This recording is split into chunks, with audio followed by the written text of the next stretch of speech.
World of fantasy एक काल्पनिक रचना है और इसे 18 वर्ष या उससे अधिक आयु के वयस्क पाठकों के लिए अभिप्रेत किया गया है।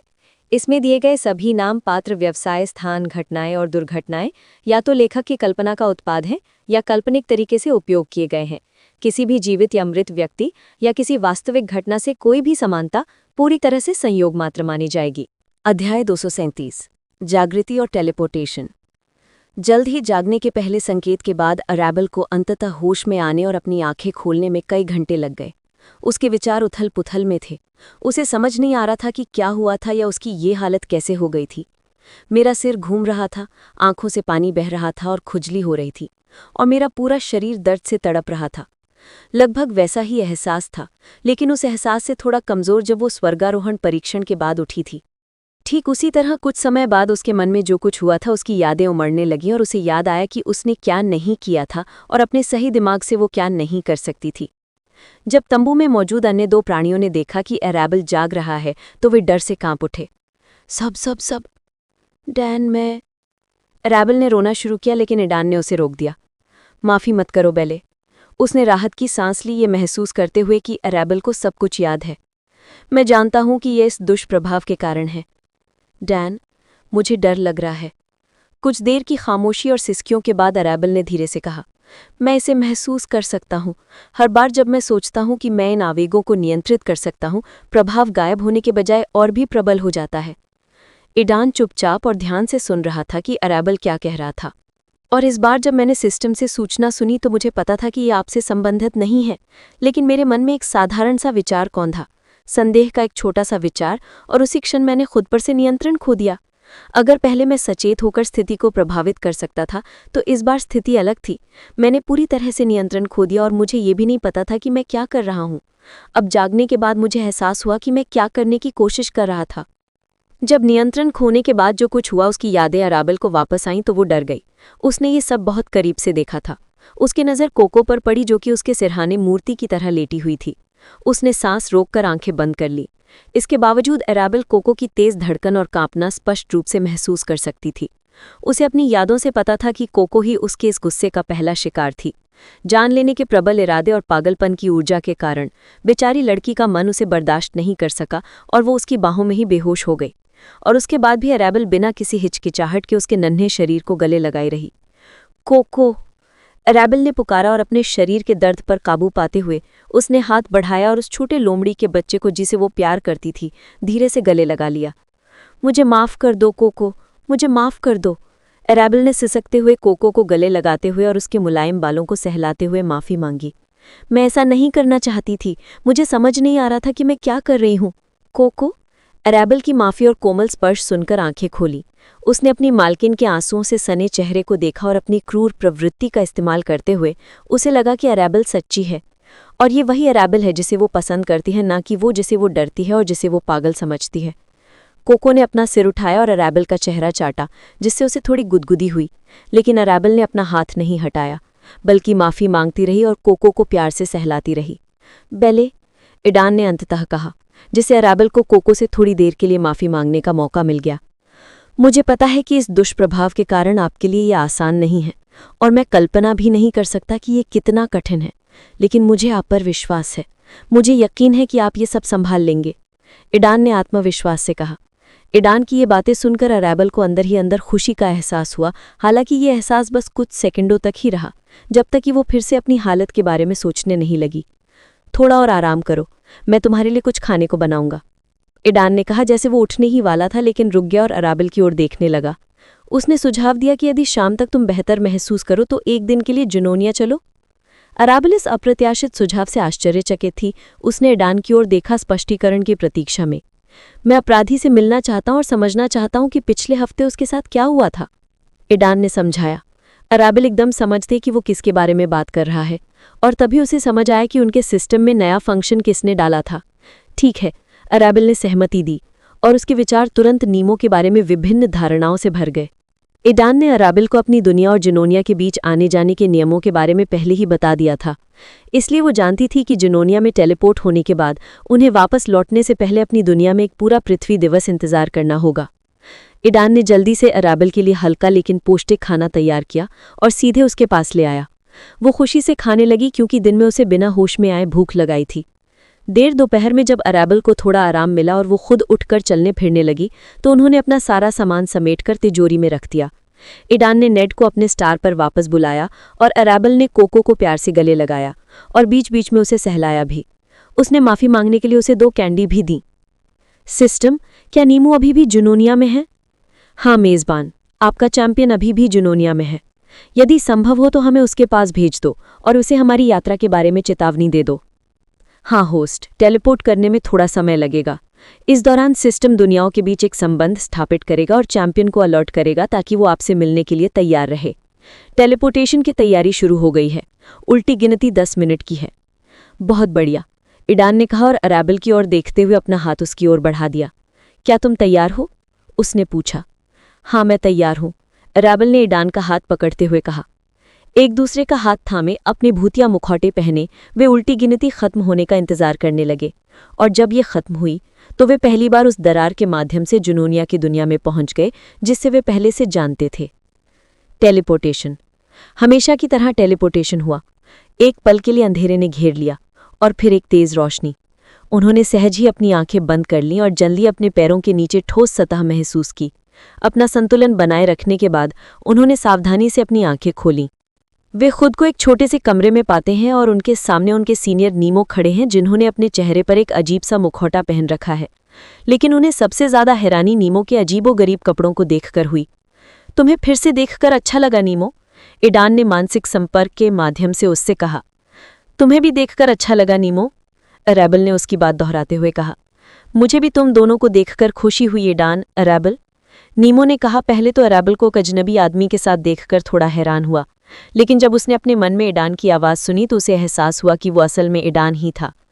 ये पुष्टि करने के बाद कि ये अजनबी ईडान है और अराबल का अभिवादन सुनने के बाद नीमो को लगा कि अराबल के साथ कुछ तो गड़बड़ है। क्या तुम ठीक हो? नीमो ने अराबल की ओर देखते हुए पूछा। लगभग, उसने कड़वी मुस्कान के साथ उत्तर दिया। हम आपको बाद में बताएंगे कि हमारे साथ क्या हुआ। अभी ये जानना ज्यादा महत्वपूर्ण है कि आप कैसे हैं। ईडान कहना चाहता था कि अराबल की वर्तमान हालत के लिए वो जिम्मेदार है, लेकिन उसने ये बात न कहने का फैसला किया। मैं तुम्हारा इंतजार कर रहा था, नीमो ने ईमानदारी से कबूल किया। कल के बाद सिस्टम ने साफ कर दिया था कि शायद तुम जल्द ही आ जाओगे, इसलिए मैं इतने समय से तुम्हारा इंतजार कर रहा हूँ।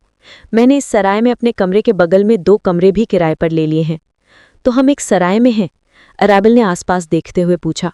हाँ, मैं यहाँ 1 हफ्ते से ज्यादा समय से हूँ। ठीक है, मेरे पीछे आओ। और उसने उनकी ओर देखा और कहा। ज्यादा आश्चर्यचकित मत होइए। ईडान और अराबल ने एक दूसरे को देखा और समझने की कोशिश की कि नीमो असल में क्या मतलब है। फिर वे उसके पीछे कमरे से बाहर निकल गए और तुरंत खुद को अगले कमरे में पाया। जैसे ही वे दहलीज पार कर गए, ईडान और अराबल जो कुछ देख रहे थे उसे देखकर दंग रह गए।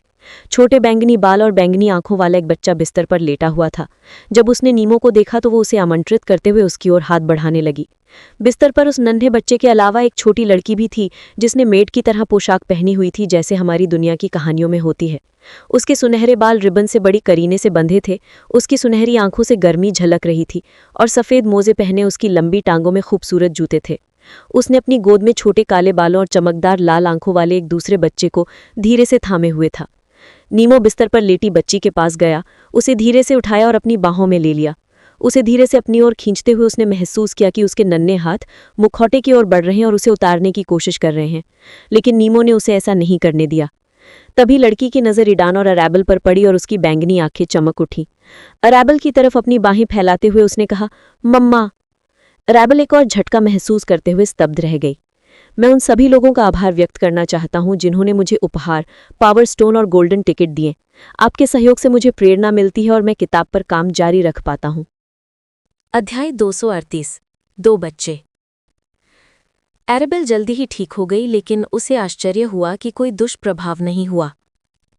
नहीं नहीं नहीं, सच में नहीं, मैं तुम्हारी माँ नहीं हूँ, उसने जल्दी से कहा और ईदान की प्रतिक्रिया देखने के लिए उसकी ओर नज़र घुमाई।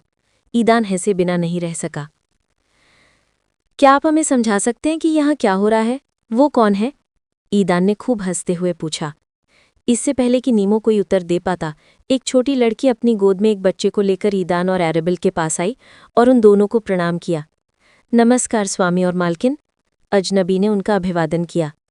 इस अप्रत्याशित अभिवादन ने दोनों को निश्चित रूप से आश्चर्यचकित और भ्रमित कर दिया।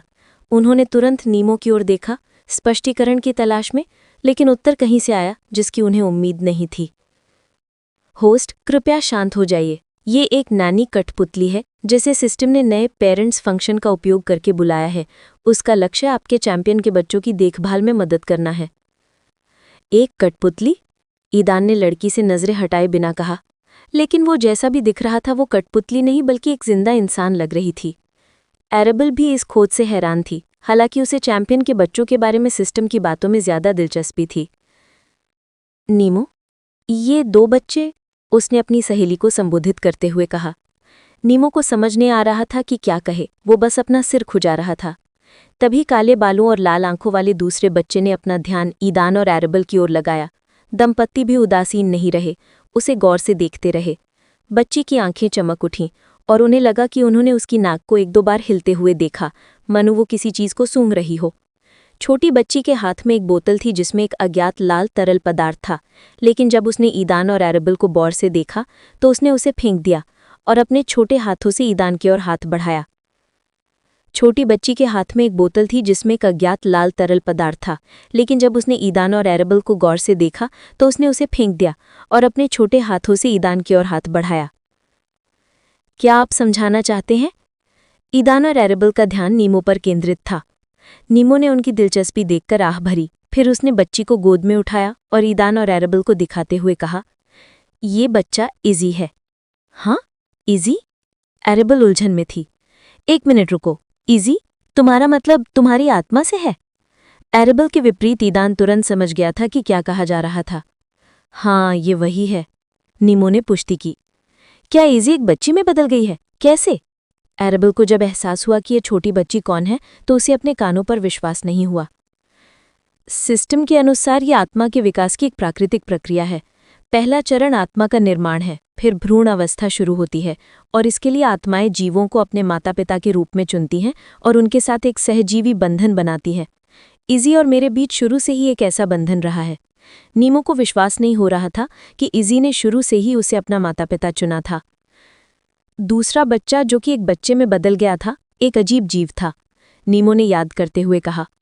कालकोठरी से बाहर आने के अगले दिन ही वो मुझे मिल गया। मुझे लगता है कि मैं उसे अपनी याददाश्त खोने से पहले से जानता था, क्योंकि जब वो प्रकट हुआ तो मुझे तुरंत उसके साथ एक अजीब सा जुड़ाव महसूस हुआ। सबकी नज़रें उस लाल आंखों वाली छोटी बच्ची पर टिक गईं जो मुंह बनाए ईदान तक पहुंचने की कोशिश कर रही थी। ऐसा लग रहा था जैसे वो रोने ही वाली है। ईदान उसकी दयनीय निगाहों का सामना ना कर सका और उसने अपना हाथ आगे बढ़ाया। ये देखकर नैनी ने निःसंदेह बच्चा उसे सौंप दिया। ईदान ने ध्यान से बच्चे को उठाया और उसकी तरफ देखा। जो बच्ची रोने ही वाली थी वो तुरंत चौंक गई और अपना हाथ उसकी तरफ बढ़ा दिया। ईदान ने कुछ दिलचस्पी से अपनी तर्जनी उंगली आगे बढ़ाई। छोटी बच्ची ने उसकी उंगली कसकर पकड़ ली, अपनी ताकत से ईदान को हैरान करते हुए। और फिर अचानक से ईदान की उंगली अपने मुंह की ओर खींचकर उसने उसे काट लिया। आउच! ईदान चिल्लाया। उसे अपनी उंगली में 2 नुकीले दांत गड़ते हुए महसूस हुए जो उसकी त्वचा में चुभ रहे थे। छोटी बच्ची लालच से उसकी उंगली से खून चूसने लगी।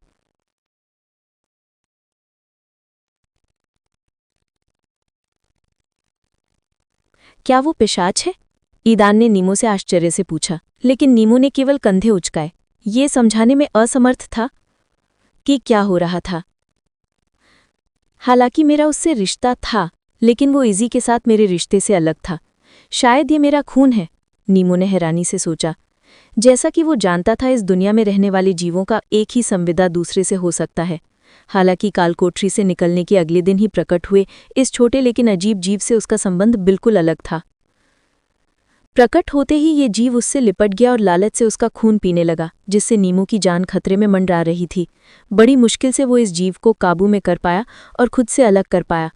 केवल एक संबंध की मौजूदगी ने ही नीमो को इस छोटे जीव को मारने से रोका। और 1 हफ्ते पहले अप्रत्याशित रूप से सिस्टम ने हमें इजी और इस प्राणी को वर्तमान चरण को पार करते हुए विकास के अगले चरण में ले जाने का एक तरीका सुझाया। और तुम सहमत हो गए? एरेबल ने छोटी इजी की ओर देखते हुए पूछा, जो उसे आकर्षक लगने लगी थी। हाँ, इजी से बात करने के बाद मैंने प्रस्ताव स्वीकार कर लिया, नीमो ने पुष्टि की। परिणामस्वरूप इजी और ये जीव एक ककून में बंद हो गए जो कुछ तुम्हारे ककून जैसा था। इन शब्दों ने उन्हें उस ककून की याद दिलाई जिसमें वो अपने पहले स्वर्गारोहण परीक्षण और अपने वंश के जागरण के दौरान थे, और इसने उनकी गहरी दिलचस्पी जगा दी। क्या आपको कोई आपत्ति है अगर हम उन्हें पहचान की आंख से देखें? ईदान ने पूछा। वो जानना चाहता था कि ये क्षमता क्या दिखा सकती है। अपनी जिज्ञासा को शांत करने से पहले उसने नीमो से अनुमति मांगने का फैसला किया। आगे बढ़ो, नीमो ने जवाब दिया, जो खुद भी उत्सुक था। हालांकि उस जोड़े की बदौलत उसके पास भी एक क्षमता थी, लेकिन किसी कारण से वो इसका इस्तेमाल करना भूल गया था। ईदान ने उस बच्चे की ओर देखा जिसने लालच से खून पीना बंद कर दिया और धीरे धीरे संयम से हर मिलीलीटर का आनंद लेते हुए खून पीने लगा। फिर उसने पहचान की आंख को सक्रिय कर दिया। पहचान, नाम डैश, जाति पेशाज या डैश छिपा हुआ, उम्र नवजात, यादृच्छिक जानकारी, उसकी आत्मा एक महान पिशाच की आत्मा का एक टुकड़ा है जिसने स्वतंत्रता प्राप्त की थी। हे भगवान, ईदान ने पहचान की आंख का परिणाम देखकर कहा। उसके तरह आरबल भी खिड़की में प्रस्तुत जानकारी को देखकर आश्चर्यचकित हो गई। नीमो जो उन्हें देख रहा था वो भी अवाक रह गया। ये पहली बार था जब पहचान की आंख ने इतनी अद्भुत जानकारी प्रदर्शित की थी, और सिर्फ एक नहीं बल्कि दो एक साथ। सबसे पहले उसने तय किया कि बच्चे की दो जातियां थीं, एक पिशाच और दूसरी छिपी हुई। ईदान और एरेबल को तुरंत नीमो की जाति का ख्याल आया, जो प्रश्न चिन्हों के नीचे छिपी हुई थी। लेकिन ये कैसे संभव है? क्या इस दुनिया में अर्धनस्ली या दो वंशों वाले जीव मौजूद हैं? ईदान ने पूछा, जो अभी भी इस खोज से उभर नहीं पाया था। क्या आप सुन सकते हैं कि आपके पास दो वंश हैं? आप इतने आश्चर्यचकित क्यों हैं? हालांकि नीमो इस जोड़े से मिलकर आश्चर्यचकित था, लेकिन नस्ल के बारे में पहली जानकारी पर उसका आश्चर्य दूसरी जानकारी जितना प्रबल नहीं था। लेकिन ये अवसर हमें सिस्टम की बदौलत मिला। और फिर वो ठिठक गए। क्या नीमो ने उन्हें ये नहीं बताया था कि सिस्टम इन दो छोटी लड़कियों के परिवर्तन में शामिल था? एरेबल और नीमो को तुरंत एहसास हुआ कि इस चमत्कार के लिए सबसे अधिक दोषी सिस्टम ही है। उन तीनों को एहसास हुआ कि सिस्टम ने असंभव को संभव बनाने के लिए वास्तव में अपना सर्वश्रेष्ठ प्रयास किया था। इज़ी के बारे में क्या? अरेबेल ने निमो द्वारा पकड़े गए बच्चे को देखते हुए पूछा। ईदान और निमो भी उसे घूरने लगे और वे भी कम उत्सुक नहीं हुए। उनकी रुचि को देखते हुए अरेबेल ने इज़ी पर अपनी पहचान की आंख क्षमता का प्रयोग किया। पहचान, नाम इज़ी, जाति लाइटनिंग वॉल्करी / प्रश्न चिन्ह, छिपा हुआ, आयु नवजात, यादृच्छिक जानकारी, उसकी आत्मा दो आत्माओं का मिश्रण है। ओह, लाइटनिंग वॉल्करी, अरेबेल ने इज़ी के बारे में जानकारी देखकर कहा। क्या वॉल्करी? ये कैसे संभव है? ईदान भी उतना ही स्तब्ध था। निमो चुप रहा, उसे विश्वास नहीं हो रहा था कि क्या हो रहा है। इज़ी एक आत्मा से वॉल्करी में कैसे परिवर्तित हुई? अरेबेल ने पूछा। उसे इस बात का कोई ज्ञान नहीं था कि आत्माएं कैसे विकसित होती हैं और विकास के चरणों के इस परिवर्तन के दौरान उसकी जाति किस पर निर्भर करती है। पहले एक वैम्पायर, अब एक वॉल्करी। ईदान सोच में डूबा हुआ बुदबुदाया। फिर उसने अरेबेल की ओर देखा और कहा, बेले, क्या तुम्हें ये कुछ जाना पहचाना सा नहीं लग रहा? अगर यहाँ एक ड्रैगन भी होता तो? पहले तो अरेबेल को समझ नहीं आया कि ईदान क्या कहना चाह रहा है, लेकिन जैसे ही उसने ड्रैगन का जिक्र किया उसे सब समझ आ गया। क्या निमो के उच्च जातियों से 3 खास संबंध नहीं थे, और उनमें एक वैम्पायर, एक वॉल्करी और एक ड्रैगन भी थे? दूसरे बच्चे की तरह उसकी भी 2 नस्लें हैं। जाहिर है ये सिस्टम का काम है। अब ईदान, अरेबेल और निमो को इसमें कोई संदेह नहीं है। क्षमता के माध्यम से प्राप्त यादृच्छिक जानकारी कहती है कि इज़ी की आत्मा 2 आत्माओं का सम्मिलन है। शायद इनमें से किसी एक आत्मा का वॉल्करी से किसी प्रकार का संबंध है और इसीलिए उसकी जाति वॉल्करी बन गई। ईदान ने सुझाव दिया। अरेबेल और निमो के पास अपने कोई विचार नहीं थे, इसलिए वे ईदान की बातों का खंडन नहीं कर सके। इसके अलावा वे उसके विचारों से सहमत होने लगे। इज़ी की जांच करने के बाद उनका ध्यान पुनः दूसरे बच्चे पर गया। इज़ी की आत्मा 2 आत्माओं का मिश्रण है और इस छोटी बच्ची की आत्मा एक महान पिशाच की आत्मा का एक अंश बताई जाती है। तीनों ने उसे देखते हुए एक विचार मग्न नजर से देखा। बच्ची ने अपनी भूख मिटाकर ईदान की उंगली से खून चूसना बंद कर दिया और उसके गोद में आराम से लेटकर सोने लगी। लेकिन वो तो बहुत प्यारी है, अरेबेल ने ईदान की गोद में बच्ची को निहारते हुए कहा। फिर उसने ईदान की तरफ देखा जो बच्ची को प्यार से पकड़े हुए था और उसके विचार फिर से घूमने लगे और उसका चेहरा लाल हो गया। जब निमो, ईदान और अरेबेल दूसरे बच्चे के बारे में उत्साह से बात कर रहे थे, अरेबेल के बाहों में लिपटी कोको अचानक छूटकर जमीन पर कूद पड़ी। वह आसानी से उस नन्ही बिल्ली के बच्चे तक पहुंच गई जो बिस्तर पर आराम से सो रही थी, और उसने उसे जगाया और वह तुरंत होश में आ गई। किट्टी ने बहुत दिनों से अपने मालिक को नहीं देखा था, और जब उसने कोको को देखा तो वह दौड़कर बिस्तर के पास रखी एक छोटी सी दराज की तरफ गई, उसमें से तस्वीरों का एक ढेर निकाला और उन्हें कोको के सामने रख दिया। उसने आशा भरी आंखों से अपने मालिक को देखा। कोको ने अपने छात्र के काम का ध्यानपूर्वक अध्ययन किया और फिर अपनी पूंछ से किट्टी के सिर पर थपथपाते हुए उन्होंने एक रहस्यमयी संवाद शुरू किया। निमो, ईदान और अराबेल उनकी बातचीत देख रहे थे, लेकिन समझ नहीं पा रहे थे कि वे एक दूसरे से कैसे बात करते हैं। लेकिन जल्द ही उनका ध्यान फिर से बच्चों की ओर गया। बच्ची का अभी तक कोई नाम नहीं है, क्या तुमने उसके लिए कोई नाम सोचा है? ईदान ने निमो की ओर देखते हुए पूछा। मैंने अभी तक इसके बारे में नहीं सोचा है, निमो ने ईमानदारी से जवाब दिया। कुछ सोचने के बाद उसने जो पहली बात दिमाग में आई वो सुझा दी। रिजी के बारे में क्या ख्याल है? इजी और रिजी है ना, मुझे ये नाम पसंद है, अराबेल ने कहा। उसे ये नाम बहुत उपयुक्त लगा। ईदान ने अराबेल की बात से सहमति जताते हुए सिर हिलाया। तो आज से इस बच्चे को रिजी कहा जाएगा, ईदान ने घोषणा की और नानी को बुलाते हुए सावधानी पूर्वक उसे जगाने की कोशिश न करते हुए उसे उसके देखभाल करने वाले हाथों में सौंप दिया। अराबेल और ईदान अभी तक नानी कठपुतली के अस्तित्व पर विश्वास नहीं कर पा रहे थे। हाँ सीनियर, आप अभी अभी लिम्बो से बाहर आए हैं, जहाँ आप कुछ भी नहीं थे, और आपकी 2 प्यारी बेटियां हैं। मैं शर्त लगा सकता हूँ कि कहीं न कहीं शायद किसी ड्रैगन की तीसरी बेटी भी होगी, ईदान ने मुस्कुराते हुए कहा। और इस मजाक से निमो की रीढ़ में सहरन दौड़ गई। और बेटी ही क्यों? अराबेल ने पूछा। खैर, उसकी पहले से ही 2 बेटियां हैं, तो मैंने सोचा कि तीसरी बेटी भी किट के लिए बेटी ही होगी, और बेटा वो तो सब कुछ बर्बाद कर देगा। ईदान केवल मजाक कर रहा था, उसे इस बात का पता नहीं था कि इस महाद्वीप पर कहीं ब्लड ड्रैगन ने हाल ही में एक शिशु ड्रैगन को जन्म दिया था। भविष्य के लिए आपकी क्या योजनाएं हैं सीनियर? ईदान ने निमो की ओर मुड़कर पूछा। ईदान, अराबेल, तुम्हारे पास लिम्बो लौटने का कोई रास्ता है ना? निमो ने जवाब देने से पहले पूछा। हाँ है, अराबेल ने पुष्टि की। निमो ने इजी की ओर देखा जो उसके बाहों में थी, और फिर रिजी की ओर। प्रशिक्षण जारी रखने और काल कोठरी में जाने से पहले मैं एक परिचित गुरु की तलाश में मेगेलिया जाना चाहता था। मैं गुरु के शिष्य के रूप में अपनी पहचान का उपयोग करके उससे मुझ पर डाले गए जादू को हटाने के लिए कहने की योजना बना रहा था। मैं इस यात्रा पर लड़कियों को अपने साथ नहीं ले जा सकता क्योंकि ये लंबी और खतरनाक होगी, इसलिए मैंने उन्हें लिम्बो ले जाने और सीनियर यूलालिया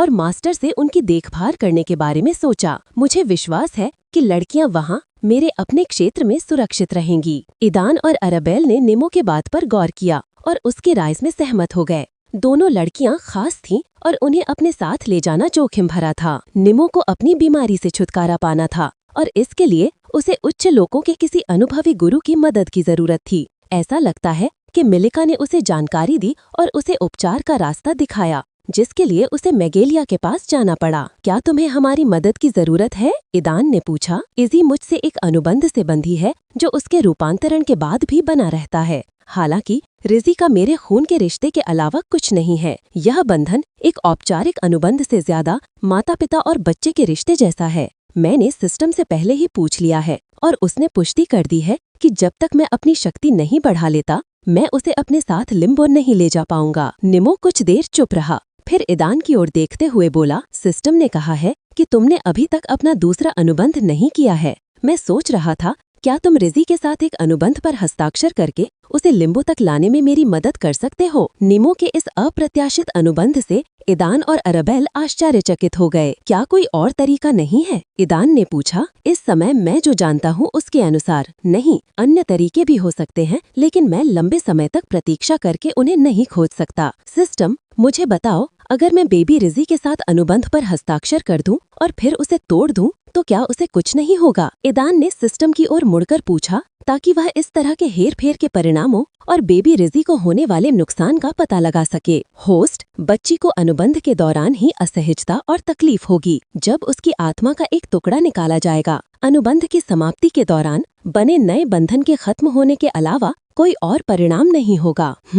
ऐसा ही है, ईदान ने कहा। फिर निमो की ओर देखते हुए उसने पूछा, क्या तुम्हें पूरा यकीन है? हालांकि ईदान ने अपना दूसरा स्टार पहले बना लिया था, लेकिन वह अभी भी खाली था। उसने अभी तक यह तय नहीं किया है कि उसका दूसरा अनुबंध क्या होगा। हाँ, मुझे यकीन है, अगर तुम नहीं बल्कि कोई और होता तो मैं ये सुझाव नहीं देता। मुझे तुम पर भरोसा है ईदान, और मुझे तुम पर हो अरबेल। यह कहकर निमो ने अरबेल की ओर देखा। ईदान बदले में अरबेल की तरफ देखने लगा और उसकी प्रतीक्षा करने लगा, लेकिन उसने भी उसकी तरफ देखा और सिर हिलाकर इशारा किया कि उसे कोई एतराज नहीं है। ठीक है, मैं मान गया। मैं रिजी को लिम्बो में पहुंचाने में तुम्हारी मदद करूंगा। ईदान ने सहमति जताई। हालांकि उसे इस तरह के कामों के गंभीर परिणामों का अंदाजा नहीं था। मानो उसके मन की बात पढ़कर सिस्टम ने यह संदेश दिया, होस्ट, हालांकि बच्चे को कोई जवाब नहीं मिलेगा, लेकिन इस स्थिति के निर्माता के रूप में आप अपना दूसरा सितारा खो देंगे। अनुबंध समाप्त करने के लिए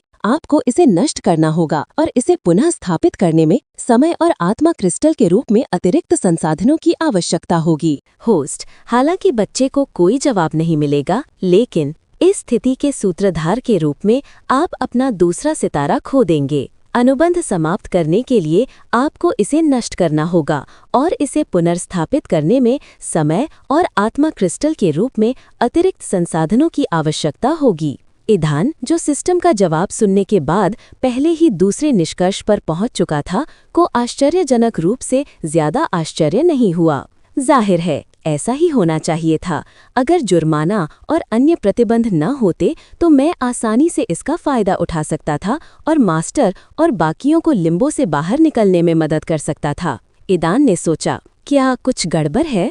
ईदान के मूड में अचानक बदलाव देखकर अराबेल ने टिप्पणी की, ये सब ठीक है। ईदान ने उत्तर दिया, चलो रिजी के जागने तक इंतजार करते हैं। मैं उसकी नींद में खलल नहीं डालना चाहता। नीमो और अराबेल ने सहमति जताते हुए सिर हिलाया। रिजी के जागने का इंतजार करते हुए अराबेल और ईदान ने नीमो को बताया कि उनकी दुनिया में लौटने के बाद उनके साथ क्या हुआ। बातचीत लंबी खिंचती गई। ईदान और अराबेल ने हर बात पर बात की, एक भी बात छूटी नहीं।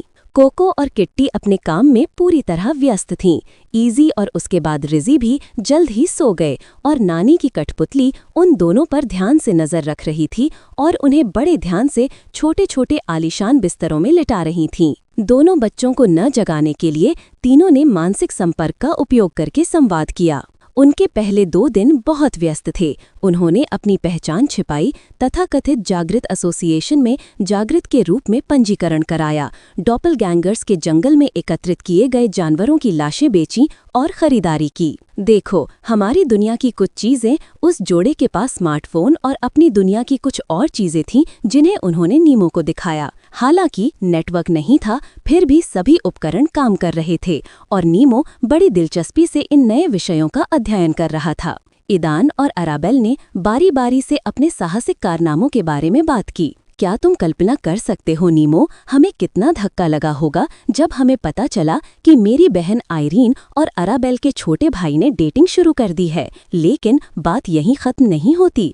उसने हमें बताया कि उनका पहले से एक बेटा है। समझ रहे हो नीमो, जब हम लिम्बो में थे तब हम चाचा चाची बन गए थे। इन शब्दों के साथ ईदान ने अपनी बड़ी बहन से हुई मुलाकात और उनकी अनुपस्थिति में उनकी दुनिया में क्या क्या हुआ इस बारे में बताया। अपनी बहन से मिलने के उसी दिन मैंने अपने वंश में कुछ परिवर्तन देखा और उसे अपने नियंत्रण में लेने का प्रयास करने का निर्णय लिया, और मेरे आश्चर्य की बात है कि मैं सफल रहा। ईदान ने अपनी सफल कोशिश के बारे में खुशी से बात करते हुए कहा। हाँ, लेकिन तुमने राजधानी में सबको एक साथ डरा दिया, अराबेल ने आगे कहा, ये याद करते हुए कि ईदान की हरकत से शहरवासियों में कैसी दहशत फैल गई थी।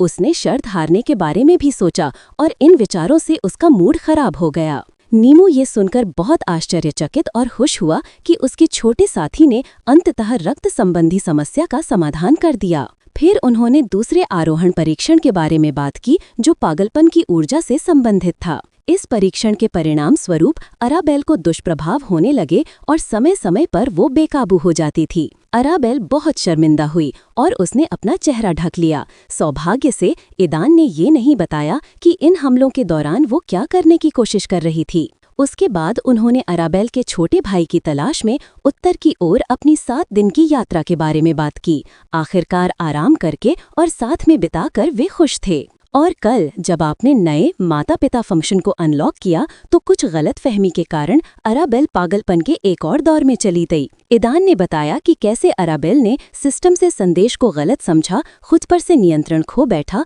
पागलपन की शुद्ध ऊर्जा का इस्तेमाल किया और खुद को चोट पहुंचाई। यही कारण है कि हम देर तक रुके और एक दिन बाद आए, ईदान ने बताया। नीमू ये कहानी सुनकर बहुत आश्चर्यचकित हुआ। अराबेल, मुझे माफ कर दो। नीमू ने माफी मांगी। उसे उम्मीद नहीं थी कि उसकी ये हरकत उस जोड़े पर इतना गहरा असर करेगा जो अपनी ही दुनिया में मस्त थे। अब नीमो को समझ में आ गया कि अराबेल इतनी कमजोर और उदास क्यों दिख रही थी। नीमो, मैं इसके लिए तुम्हें जोर नहीं देता। ये मेरी ही गलती है कि मैं ईदान पर शक करने लगा और खुद पर से नियंत्रण खो बैठा। नीमो को अराबेल की समस्याओं के बारे में पता नहीं था, इसलिए ये उसकी गलती नहीं थी। अगर ये साइड इफेक्ट और अराबेल इससे निपटने में असमर्थ न होती तो ये सब कुछ नहीं होता। क्या तुमने माता पिता के समारोह को अपने पहले समारोह के रूप में चुना? ईदान ने उस कठपुतली की ओर देखते हुए पूछा जो दोनों बच्चों की सावधानीपूर्वक देखभाल कर रही थी। हाँ, नीमो ने जवाब दिया। जब दो नन्हे बच्चे कोकून से बाहर निकले, किट्टी और मैं घबरा गए। हमें समझ नहीं आ रहा था कि क्या करें जब तक सिस्टम ने इस सुविधा के अनलॉक होने की घोषणा नहीं कर दी। सिस्टम ने तुरंत एक संक्षिप्त विवरण दिया और मुझे इसे सक्रिय करने की सलाह दी, जो मैंने कर दिया। सक्रियण के तुरंत बाद वह प्रकट हुई। नीमो को कल की बात याद आई जब वो और किट्टी बहुत डरे हुए थे जब तक नानी बचाने के लिए नहीं आ गईं। वो वाकई कमाल की है। बच्चों के साथ उसका हुनर मुझे हैरान कर देता है और कठपुतली होने के बावजूद वो थकती नहीं और पूरी तरह से अपने काम में डूब जाती है। नीमो की तारीफ करते नहीं थक रहा था। नीमो की कहानी से ईदान और अराबेल को भी ये एहसास हुआ कि एक नानी कितनी अद्भुत हो सकती है। उनकी बातचीत देर रात तक चली। हैरानी की बात ये थी कि दोनों दुनिया में दिन का समय एक ही था और चूंकि ये जोड़ा शाम के समय जुनोनिया में आया था, इसलिए उनकी बातचीत समाप्त होने तक रात काफी हो चुकी थी। सब कुछ सुबह के लिए टालने का निर्णय लेते हुए वे अलग हो गए। जैसे ही ईदान और अराबेल अपने कमरों में दाखिल हुए, जिसे नीमो ने विशेष रूप से उनके लिए किराए पर लिया था, सिस्टम ने अंततः उन सूचनाओं और कार्यों को जारी करने का निर्णय लिया जो सिस्टम अब तक स्थगित कर रहा था। डिंग, विश्व खोज गति का तीसरा कार्य सफलतापूर्वक पूरा हुआ है। इस उपलब्धि का इनाम यादृच्छिक लॉटरी का एक स्पिन है। डिंग, विश्व खोज का चौथा कार्य आपके लिए उपलब्ध है। अपने चैंपियन को सभी 7 अभेद्य काल कोठरियों पर विजय पाने और उनके रहस्य उजागर करने में मदद करें। इसे पूरा करने की अवधि 1 वर्ष और 6 महीने है। ईदान और अराबेल 2 प्यारे बच्चों और नीमो के साथ बातचीत में इतने मग्न थे कि वे विश्व खोज के तीसरे कार्य के बारे में पूरी तरह भूल गए थे। ये तो अनुमान के मुताबिक था, ईदान ने सिस्टम से कालकोठरी से जुड़े टास्क को देखते हुए कहा। निमो की अगली चुनौती इन्हीं कालकोठरियों से जुड़ी थी, इसलिए सिस्टम से उसे इन कालकोठरियों पर विजय पाने में मदद करने का टास्क कुछ हद तक अपेक्षित था। हालांकि ईदान और अराबेल को जो बात वास्तव में आश्चर्यचकित कर गई वो थी जुनोनिया में पहली बार आने पर उन्हें मिलने वाला इनाम। बेले, क्या तुम इसे अभी स्क्रॉल करना चाहती हो या बाद के लिए टालना चाहती हो? ईदान ने मानसिक संपर्क के माध्यम से अराबेल से पूछा, जो उस समय एक अलग कमरे में थी और अधिसूचना और इनाम को भी देख रही थी। इंतजार क्यों, चलो अभी कोशिश करते हैं, अराबेल ने सुझाव दिया। ठीक है, ईदान ने सहमति व्यक्त की और तुरंत एक यादृच्छिक लॉटरी चुन ली। ये इस सिस्टम से उनकी दूसरी लॉटरी थी, लेकिन ये पिछली वाली से अलग थी। पिछली लॉटरी में इनाम तो पता थे, लेकिन इस लॉटरी में उन्हें अंदाजा भी नहीं था कि उन्हें क्या मिलेगा। रैंडम लॉटरी का यही सार था, इसमें आप अपनी किस्मत आजमा सकते थे। पिछली बार की तरह ईदान और अराबेल के सामने कई खानों वाला एक पहिया प्रकट हुआ। उसके बीच में एक लाल बटन और ऊपर एक लाल तीर। जब ईदान और अराबेल ने बटन दबाया तो पहिया घूमने लगा और हर गुजरते सेकंड के साथ उसकी गति बढ़ती गई। दूसरी बार दबाने पर गति धीमी होकर रुक गई। ईदान और अराबेल को वो इनाम दिया गया जो उन्हें अपनी किस्मत आजमाने के बाद मिला था। बुरा नहीं, ईदान इनाम देखकर खुश हुआ। 500 सिस्टम पॉइंट। ये कोको के लिए कैंडी के 5 पैकेट की कीमत है, उसने ऊंची आवाज में कहा। जहां तक अराबेल की बात है, जब उसने गिरी हुई वस्तु को देखा तो वो शर्मा नहीं और उसे जल्दी से छुपाने लगी। सिस्टम, ये कैसा इनाम है, वो मन ही मन बोली। सेट से कपड़ों का एक साधारण सेट। चुप रहो, सिस्टम की बात पूरी होने से पहले ही एरेबल ने बीच में ही टोक दिया। उसने खुद देखा था कि क्या गिरा था और उसे किसी स्पष्टीकरण की जरूरत नहीं थी। वो समझना चाहती थी कि वो पुरस्कारों में क्यों था। बेले, कैसा चल रहा है, खुशकिस्मत या बदकिस्मत? ईदान का अचानक सवाल सुनकर एरेबल डर के मारे सहर उठी। वो तेजी से मुड़ी और अपनी आंखों से उसे ढूंढने की कोशिश करने लगी, लेकिन जब उसे पता चला कि वो दूसरे कमरे में है तो उसने राहत की सांस ली। ये अच्छा है कि वो यहाँ नहीं है, उसने शर्मिंदगी से कहा। वेल डैन, ये कहना मुश्किल है कि मैं भाग्यशाली हूँ या बदकिस्मत, लेकिन मैं तुम्हें ये नहीं बताने वाला कि मुझे क्या मिला, ठीक है? एरेबल झूठ नहीं बोलना चाहती थी, लेकिन साथ ही उसे जो हासिल हुआ था उसके बारे में बात करने में शर्म आ रही थी। जब ईदान ने उसका उत्तर सुना तो वो आश्चर्यचकित हुआ, फिर उसने इसके बारे में सोचा। ऐसा लगता है कि उसे कुछ विशेष चीज मिली है और वो इसके बारे में बात करने में शर्मिंदा है। ईदान मन ही मन सोच रहा था कि उसे क्या क्या मिल सकता था। उसे लगभग सभी पुरस्कार याद आ गए जो उन्हें पहले ही मिल चुके थे, और साथ ही बताए गए पुरस्कार भी। उनमें से कुछ ने न सिर्फ एरेबल को बल्कि उसे भी शर्मिंदा कर दिया था। क्या उसे सचमुच ऐसा कुछ मिला था? ईदान हंसा, लेकिन फिर उसने ऐसा नहीं करने का फैसला किया। अगर वो भाग्यशाली रही और उसे कुछ मिला तो भविष्य में उसे ये जानने का मौका मिलेगा कि उसे वास्तव में क्या मिला था। ठीक है, कुछ कहने की जरूरत नहीं है, ईदान ने जवाब दिया। ईदान का उत्तर प्राप्त करने के बाद एरेबल ने आह भरी और अपनी आत्मिक शक्ति का उपयोग करते हुए उस तिजोरी में देखा जहां उसने अभी अभी अपना इनाम छिपाया था। वहां उसने एक असाधारण पोशाक देखी जिसे देखकर उसका चेहरा लाल हो गया। खरगोश लड़की की पोशाक क्यों? एरेबल ने मन ही मन कहा। होस्ट, ये सिर्फ एक पोशाक नहीं है, ये एक ऐसी पोशाक है जो पहनने वाले को एक निश्चित समय के लिए अपनी जाति बदलने की अनुमति देती है। जब एरेबल अजीब तरीके से पुरस्कार की जांच कर रही थी और प्रश्न पूछ रही थी जैसे ये उससे पूछा गया हो, सिस्टम ने अपना उत्तर दे दिया। हे, बिल्कुल नहीं, क्या इसमें भी ऐसी क्षमता है? एरेबल ने सोचा और वो शर्म से पानी पानी हो गई। उसने खुद को एक खरगोश लड़की के रूप में कल्पना की और इस विचार से उसका सिर लगभग उबलने लगा। एरेबल ने ऐसे यथासंभव दूर छिपाने का निर्णय किया ताकि ईदान इसे कभी न ढूंढ सके। पुरस्कार से निपटने के बाद ईदान और एरेबल ने आराम करने का फैसला किया। सोने से पहले उन्होंने कमरे की जांच की, नहाया और बिस्तर लगाया। शुभरात्रि बेले, ईदान ने कहा। शुभरात्रि डैन, एरेबल ने उत्तर दिया। एक दूसरे को शुभरात्रि कहने के बाद वे जल्दी ही सो गए। अगली सुबह ईदान अपने बिस्तर पर अकेला उठा। पहले तो वो हैरान हुआ, लेकिन फिर जब उसे याद आया कि वो कहाँ था तो वो शांत हो गया। नहा धोकर साफ सुथरे होने के बाद उसने निमो से मिलने का फैसला किया। जब ईदान निमो के कमरे में दाखिल हुआ तो उसने देखा कि एरेबल बिस्तर पर बैठी है और कोको के साथ इजी को लाड़ कर रही है। निमो कमरे में नहीं था। रिजी की देखभाल एक नैनी कठपुतली कर रही थी। ईदान को देखते ही रिजी बड़बड़ाने लगा और उसकी ओर बढ़ा। ईदान ने ये देखकर तुरंत मान लिया कि बेबी रिजी फिर से उसका खून चूसना चाहती है। निमो कहाँ है? ईदान ने बेबी सिटर और रिजी के पास जाकर पूछा। वो बस बिजनेस के सिलसिले में बाहर गया था और इजी को मेरे पास छोड़ गया, एरेबल ने उत्तर दिया। बस, ईदान ने रिजी को नैनी की गोद से सावधानी से उठाते हुए कहा। कल की तरह रिजी ने उसकी तर्जनी उंगली पकड़ी, उसे काटा और लालच से उसका खून पीने लगा। निमो बहुत जल्दी वापस लौट आया। यह आश्चर्यजनक है कि रिजी ने वहां उपस्थित सभी लोगों में से तुम्हारा खून क्यों पसंद किया? निमो ने ईदान से पूछा। मुझे कैसे पता होगा? ईदान ने उत्तर दिया, अभी भी अपनी तर्जनी उंगली रिजी के मुंह में पकड़े हुए थी जो उसका खून पीना जारी रखी हुई थी। जानती हो, वो सुबह तुम्हें ढूंढते हुए रो रही थी और हमने किसी तरह उसे शांत किया। सुबह से उसने खून की एक भी बूंद नहीं पी जो हमने उसे नाक फेर कर पिलाई थी। निमो के इन शब्दों ने तुरंत एरेबल का ध्यान आकर्षित किया। उसने रिजी की तरफ देखा जिसने भी उसकी तरफ देखा और ईदान की उंगली से खून चूसना जारी रखा। जब उनकी नजरें मिली तो रिजी की पकड़ और मजबूत हो गई।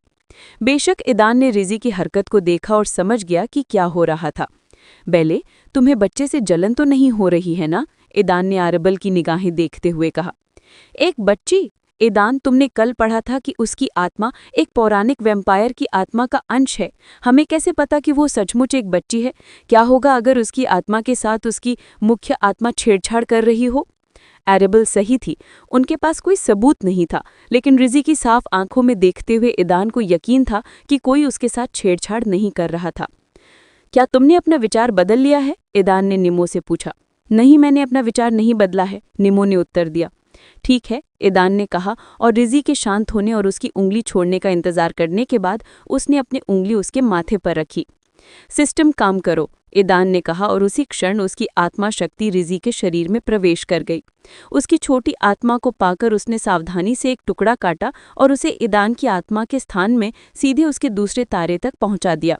रिजी अपनी आत्मा के अचानक हुए दर्द से रोने लगी। रिजी की आत्मा का एक टुकड़ा ईदान के दूसरे तारे से तुरंत जुड़ गया और उनके बीच एक संबंध स्थापित हो गया। जल्दी ही रोता हुआ रिजी प्रकाश के कणों में बदल गया और ईदान के शरीर में सीधे उसके दूसरे तारे में प्रवेश कर गया, जो पहले के आकार का तो हो गया लेकिन नारंगी रंग का हो गया। डिंग! दूसरा अनुबंध सफलतापूर्वक संपन्न हो गया है। दूसरे प्राणी को वश में करने के लिए मेजबान को बधाई। डिंग! ध्यान दे, पता चला कि जिस प्राणी के साथ अनुबंध हुआ है वो किसी दूसरे प्राणी की आत्मा के अंश से बनी आत्मा है। मुख्य आत्मा से उसका संबंध जबरन तोड़ दिया गया है। डिंग! ब्लड लाइन डोमेन के साथ एक तरफा संबंध की पहचान की गई है। इस डोमेन से कनेक्शन को भी तोड़ दिया गया है, लेकिन भविष्य में संभावित उपयोग के लिए सुरक्षित रखा गया है।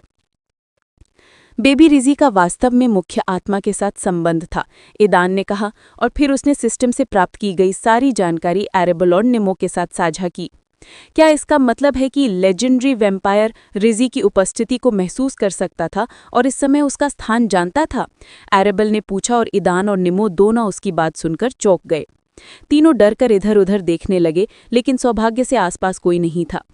इस समय लुडेलिया महाद्वीप पर एक विशाल महल में रिजी की मुख्य आत्मा जो स्नान कर रही थी अचानक जम गई। उसे अपनी आत्मा के एक टुकड़े के साथ संबंध टूटने का एहसास हुआ। उसे एक खालीपन और तीव्र दर्द महसूस हुआ, मानो किसी ने उससे कोई महत्वपूर्ण चीज छीन ली हो। उसकी रक्त लाल आंखें चमक उठीं, पलक झपकते ही सारा पानी खून के कुंड में बदल गया और महल कांप उठा। आसपास के सभी जीवों में हत्या और क्रोध की तीव्र प्यास जाग उठी। क्या तुम समझते हो कि हमने अभी क्या किया, नेमो? ईदान ने पूछा, और नेमो को अपने कार्यों के परिणामों का एहसास था, इसलिए वो समझ नहीं पा रहा था कि क्या जवाब दे।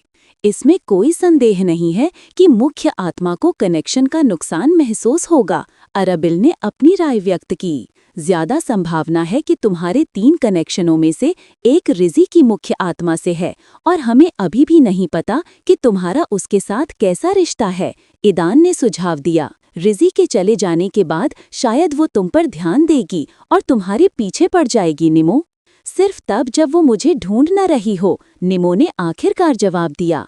लिम्बो से लौटने के बाद से मुझे एक साथ कई नए संबंध महसूस हुए हैं, और मुझे यकीन है कि उनमें से एक वो है, वो महान पिशाच। अभी हमारे पास ज्यादा जानकारी नहीं है। वापस आने पर मिलिसा और बाकियों से पूछेंगे। उच्च लोक के प्राणी होने के नाते उन्हें जो कुछ हो रहा है उसकी अपनी समझ जरूर होगी। आखिरकार मिलिसा, सिएरा और यहाँ तक कि जेमिनिया सभी के पास गहन ज्ञान है। घबराने और अटकलें लगाने के बजाय बेहतर होगा कि अधिक अनुभवी लोगों से सलाह ली जाए और साथ मिलकर निर्णय लिया जाए कि आगे कैसे बढ़ना है। वैसे डैन, जब मैंने एस्मा के साथ अनुबंध पर हस्ताक्षर किए थे तो मुझे भी यही सूचना मिली थी। तो खैर, इस मामले में हम कुछ हद तक जानते थे कि हम क्या कर रहे हैं। हम जानते थे कि एस्मा एस्मारी का अवतार है, और उसके साथ एक अनुबंध पर हस्ताक्षर करके हमने उसे उसके मुख्य शरीर से अलग कर दिया। जहाँ तक रिजी की बात है, हालांकि हम जानते थे कि उसकी आत्मा एक महान पिशाच की आत्मा के अंश से बनी है। हम उसे संभावित परिणामों के बारे में सोचे बिना लिम्बो में ले जाना चाहते थे। जो हो गया सो हो गया। बैंड के पास अब कोई रास्ता नहीं था। वे बस यही दुआ कर सकते थे कि निमो का इस लेजेंडरी रैंक वाली वैम्पायर के साथ रिश्ता बना रहे, और उम्मीद कर सकते थे कि वो उनकी दुश्मन न हो। ईदान रिजी को स्टार से बाहर नहीं ले जाना चाहता था जब तक वे लिम्बो में नहीं थे। ओटी पूटी पूटी, इजी उनके समूह में इकलौती छोटी लड़की बची थी, और अराबेल ने उसे लाड़ प्यार करना शुरू कर दिया, जबकि सब लोग लिम्बो लौटने के अवसर की प्रतीक्षा कर रहे थे। निमो के पास चाबी पहले से ही लोड थी और वो किसी भी समय लिम्बो लौट सकता था। फिर भी उसने ईदान और अराबेल का इंतजार करने और उनके साथ लौटने का फैसला किया। होस्ट टेलीपोर्टेशन उपलब्ध है। सिस्टम ने ईदान और अराबेल को सूचित किया कि जुनोनिया में उनके आगमन के ठीक 1 दिन बाद। ईदान और अराबेल ने अपना पहला दिन एक होटल के कमरे में बिताया बिना उसे छोड़े। उनकी नियोजित पदयात्रा जो केवल 1 दिन में पूरी होनी थी 2 दिन तक खिंच गई। हम तैयार हैं, ईदान और अराबेल ने एक साथ निमो से कहा, जिससे ये स्पष्ट हो गया कि वो शुरू कर सकता है। ठीक है, निमो ने उत्तर दिया और नानी कठपुतली को वापस बुला लिया। अपने हाथ की एक लहर के साथ नानी ने दरार को खोल दिया, जैसा कि कोको ने किया था। शान से अंदर कदम रखा और गायब हो गई। इसके बाद निमो ने किट्टी को बुलाया और वो निमो के दाएं हाथ में बदल गई, जिससे उसे चाबी के साथ संपर्क करने में मदद मिली। लिम्बो के विपरीत, जहां निमो ने एक रहस्यमय दरवाजे पर चाबी का इस्तेमाल किया था, इस बार उसे किसी भी दरवाजे की जरूरत थी। जुनोनिया से रास्ता खोलने के लिए उसे चाबी को लगभग 1 हफ्ते तक ऊर्जा से चार्ज करना था। लिम्बो की ओर से इतनी लंबी अवधि की आवश्यकता नहीं थी। मंदिर के अंदर रहस्यमय दरवाजे में स्वयं ऊर्जा संचय करने की क्षमता थी और इसलिए चाबी को ऊर्जा संचय करने की आवश्यकता नहीं थी। लिम्बो के लिए इस प्रक्रिया में ज्यादा समय नहीं लगा, क्योंकि मंदिर के अंदर का रहस्यमय दरवाजा अपने आप ऊर्जा संचित करने की क्षमता रखता था। इसका मतलब था कि चाबी को रास्ता खोलने के लिए ऊर्जा संचित करने की जरूरत नहीं थी। सिस्टम कार्य करो। ये देखते हुए कि निमो ने पहले ही कार्य करना शुरू कर दिया था, ईदान और अराबेल ने भी ऐसा ही किया। मेजबानों, चूंकि लिम्बो और जुनोनिया एक ही दुनिया में है, तैयारी का समय घटाकर 1 मिनट कर दिया गया है। अराबेल ने सावधानी पूर्वक इजी को उठाया और निमो को सौंप दिया, जिसने चाबी का उपयोग करके रास्ता खोलने की प्रक्रिया पूरी की। हम तुम्हारे ठीक पीछे हैं, अराबेल ने इजी निमो को देते हुए कहा। उसने उसे लिया, ईदान और अराबेल की तरफ देखा, सिर हिलाया और गलियारे में आगे बढ़ गया। कोको, इधर आओ, अराबेल ने पुकारा और जैसे ही कोको आई, उसने उसे उठाया, गले लगाया और ईदान का हाथ पकड़ लिया। 1 मिनट यूं ही बीत गया और एक जानी पहचानी दरार ने उन्हें अपनी गिरफ्त में ले लिया। निमो की तरह वे भी लिम्बो में टेलीपोर्ट हो गए और निमो का कमरा खाली हो गया। बैंड के पास अब कोई रास्ता नहीं था। वे बस यही दुआ कर सकते थे कि निमो का इस लेजेंडरी रैंक वाली वैम्पायर के साथ रिश्ता बना रहे और उम्मीद कर सकते थे कि वो उनकी दुश्मन ना हो। ईदान रिजी को स्टार से बाहर नहीं ले जाना चाहता था जब तक वे लिम्बो में नहीं थे। ओटी पूटी पूटी, इजी उनके समूह में इकलौती छोटी लड़की बची थी और अराबेल ने उसे लाड़ प्यार करना शुरू कर दिया, जबकि सब लोग लिम्बो लौटने के अवसर की प्रतीक्षा कर रहे थे। निमो के पास चाबी पहले से ही लोड थी और वो किसी भी समय लिम्बो लौट सकता था। फिर भी उसने ईदान और अराबेल का इंतजार करने और उनके साथ लौटने का फैसला किया। होस्ट, टेलीपोर्टेशन उपलब्ध है। सिस्टम ने ईदान और अराबेल को सूचित किया कि जुनोनिया में उनके आगमन के ठीक 1 दिन बाद। ईदान और अराबेल ने अपनी नई दुनिया में अपना पहला दिन एक होटल के कमरे में बिताया, बिना उसे छोड़े। उनकी नियोजित पदयात्रा जो केवल 1 दिन में पूरी होनी थी 2 दिन तक खिंच गई। हम तैयार हैं, ईदान और अराबेल ने एक साथ निमो से कहा, जिससे ये स्पष्ट हो गया कि वो शुरू कर सकता है। ठीक है, निमो ने उत्तर दिया और नानी कठपुतली को वापस बुला लिया। अपने हाथ की एक लहर के साथ नानी ने दरार को खोल दिया, जैसा कि कोको ने किया था। शान से अंदर कदम रखा और गायब हो गई। इसके बाद निमो ने किट्टी को बुलाया और वो निमो के दाएं हाथ में बदल गई, जिससे उसे चाबी के साथ संपर्क करने में मदद मिली। लिम्बो के विपरीत, जहां निमो ने एक रहस्यमय दरवाजे पर चाबी का इस्तेमाल किया था, इस बार उसे किसी भी दरवाजे की जरूरत थी। जुनोनिया से रास्ता खोलने के लिए उसे चाबी को लगभग 1 हफ्ते तक ऊर्जा से चार्ज करना था। लिम्बो की ओर से इतनी लंबी अवधि की आवश्यकता नहीं थी। मंदिर के अंदर रहस्यमय दरवाजे में स्वयं ऊर्जा संचय करने की क्षमता थी और इसलिए चाबी को ऊर्जा संचय करने की आवश्यकता नहीं थी। लिम्बो के लिए इस प्रक्रिया में ज्यादा समय नहीं लगा, क्योंकि मंदिर के अंदर का रहस्यमय दरवाजा अपने आप ऊर्जा संचित करने की क्षमता रखता था। इसका मतलब था कि चाबी को रास्ता खोलने के लिए ऊर्जा संचित करने की जरूरत नहीं थी। सिस्टम, कार्य करो। ये देखते हुए कि निमो ने पहले ही कार्य करना शुरू कर दिया था, ईदान और अराबेल ने भी ऐसा ही किया। मेजबानों, चूंकि लिम्बो और जुनोनिया एक ही दुनिया में है, तैयारी का समय घटाकर 1 मिनट कर दिया गया है। अराबेल ने सावधानी पूर्वक इजी को उठाया और निमो को सौंप दिया, जिसने चाबी का उपयोग करके रास्ता खोलने की प्रक्रिया पूरी की। हम तुम्हारे ठीक पीछे हैं, अराबेल ने इजी निमो को देते हुए कहा।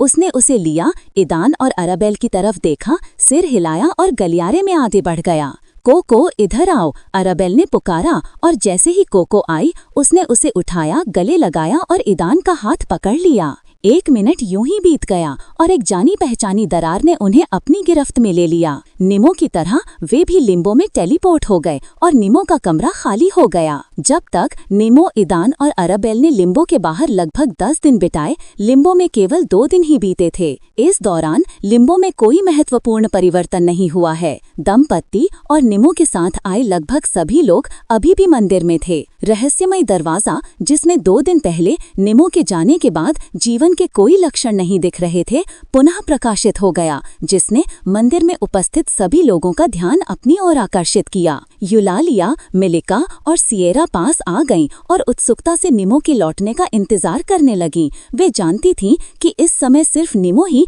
इस रहस्यमय दरवाजे का इस्तेमाल कर सकता है। क्या वो बहुत जल्दी वापस नहीं आ गया? यूलालिया ने अपने स्वामी की ओर मुड़कर पूछा। छोटी ईवा, लिम्बो में समय अस्त व्यस्त है, इसलिए इस जगह के बाहर यहाँ 2 दिनों के विपरीत बहुत अधिक समय बीत सकता है। मिलिका ने यूलालिया को समय के अंतर के बारे में याद दिलाया। दरवाजा खुला और निमो बाहर आई। उसके चेहरे पर एक नकाब था, लेकिन उसने अपने साहसी कपड़ों और काले लबादे के बजाय साधारण से साधारण कपड़े पहन रखे थे। वहाँ न तो कोई तलवार थी और न ही ढाल, बस उसका जादुई थैला था। लेकिन तीनों का ध्यान इस बात ने नहीं, बल्कि उस बच्चे ने आकर्षित किया जिसे वो अपनी गोद में पकड़े हुए था।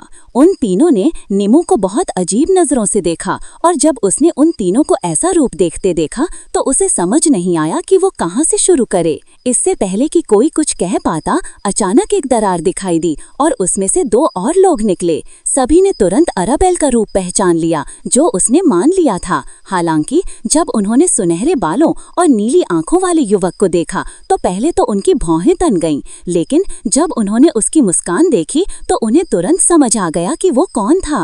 अराबेल, ईदान, यूलालिया ने अपने छोटे बच्चों को देखकर कहा। उसे उम्मीद नहीं थी कि 2 दिन पहले गए उनके बच्चे इतनी जल्दी लौट आएंगे। भले ही सिर्फ 2 दिन ही बीते हों, फिर भी यूलालिया उन्हें देखकर बहुत खुश हुई। इस जोड़े की प्रसन्नता मिलिका और सिएरा को भी उदासीन नहीं छोड़ा। सिएरा और मिलिका ईदान और अराबेल की बातों पर यकीन तो करना चाहती थीं, लेकिन अंदर ही अंदर उन्हें अभी भी शक था। हालांकि उनका रूप देखकर ये शक दूर हो गया। मास्टर, सिएरा, सीनियर यूलालिया, बहुत समय हो गया, ये कहकर ईदान और अराबेल जल्दी से सबका अभिवादन करने चले गए। वे दोनों अपने दोस्तों के साथ वापस आकर खुश थे। ईदान और अराबेल का अभिवादन करने के बाद मिलिका, सिएरा और यूलालिया ने अपना ध्यान वापस बच्चे की ओर लगाया, जिसे निमो ने सावधानी से अपनी बाहों में पकड़ रखा था।